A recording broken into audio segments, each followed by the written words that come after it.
Jean-Paul Huchon, bonjour. Bonjour. Alors vous êtes notre invité pour la séquence interview, pour votre livre sur Michel Rocard, on va y revenir. Mais d'abord la méthode Macron, cette initiative par exemple de prendre peut-être la parole devant le Congrès avant même que le Premier ministre n'intervienne pour sa déclaration de politique générale. Qu'est-ce que vous en pensez ?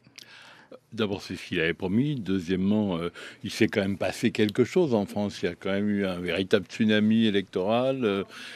Tout est bouleversé. Les groupes sont explosés de tous les côtés. Ça ne me paraît pas anormal que le président de la République réunisse le Congrès. La veille de la déclaration de politique générale ? Ça peu importe. Ça ne sera qu'une manière d'affirmer la proximité du président et du Premier ministre, qui probablement diront des choses tout à fait proches. Et je crois que c'est important qu'il y ait une sorte de solennité après un tel épisode que le président réunisse le Congrès. Moi, ça ne me gêne pas du tout.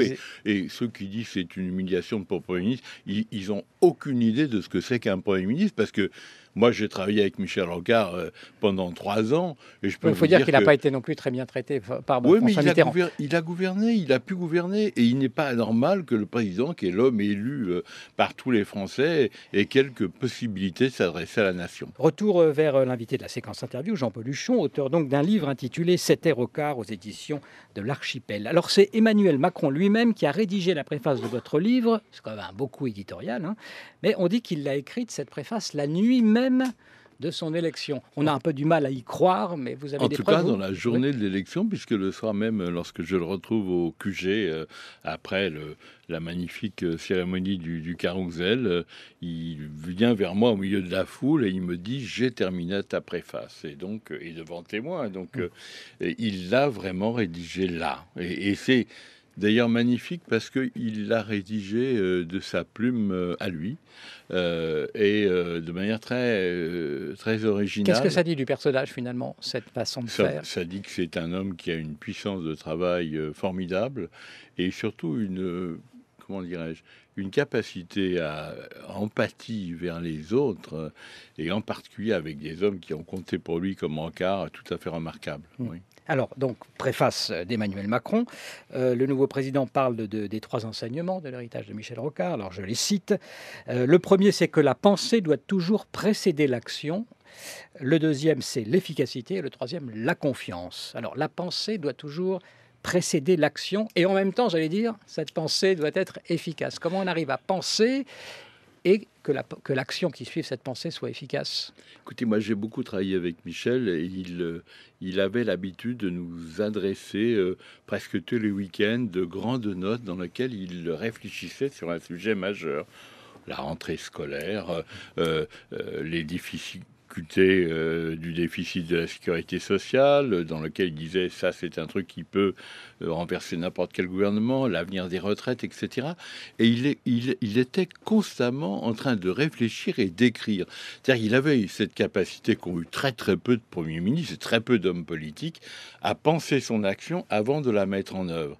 Et parce qu'il avait aussi une extraordinaire capacité internationale. C'est un homme qui est probablement l'homme politique que j'ai connu, qui était le plus international, qui pensait le plus au monde, à l'évolution du monde et à l'Europe, parce que c'était un Européen extraordinairement convaincu. Donc c'est vrai, c'est un homme qui réfléchissait et c'est un homme qui mettait ensuite sa réflexion en action. Oui, mais alors, l'efficacité, il y a un paradoxe quand même, parce que justement, on dit toujours que la pensée, c'est pas très efficace. Oui, mais l'efficacité, ensuite, c'est cette capacité à prendre toutes les réformes et à en faire des réformes la plupart du temps acceptées, négociées, parfois à l'unanimité. Rocard a fait voter plusieurs lois à l'unanimité, ce qui était tout à fait extraordinaire, en particulier s'agissant de la laïcité, du rôle des écoles privées, etc., de la Calédonie, qui est quand même...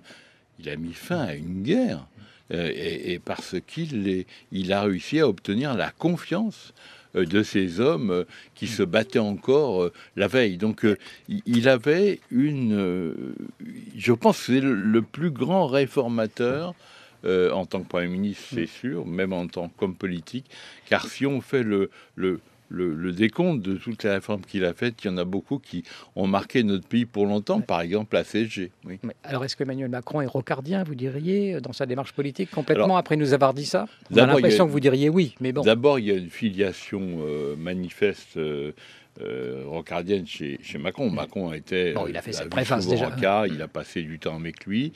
La différence, si j'ose dire, ça va vous faire rire peut-être, mais le problème avec Rocard, c'est qu'il était socialiste. C'est-à-dire qu'il était très attaché à cette histoire socialiste, à cette culture socialiste, et il était très attaché à son parti.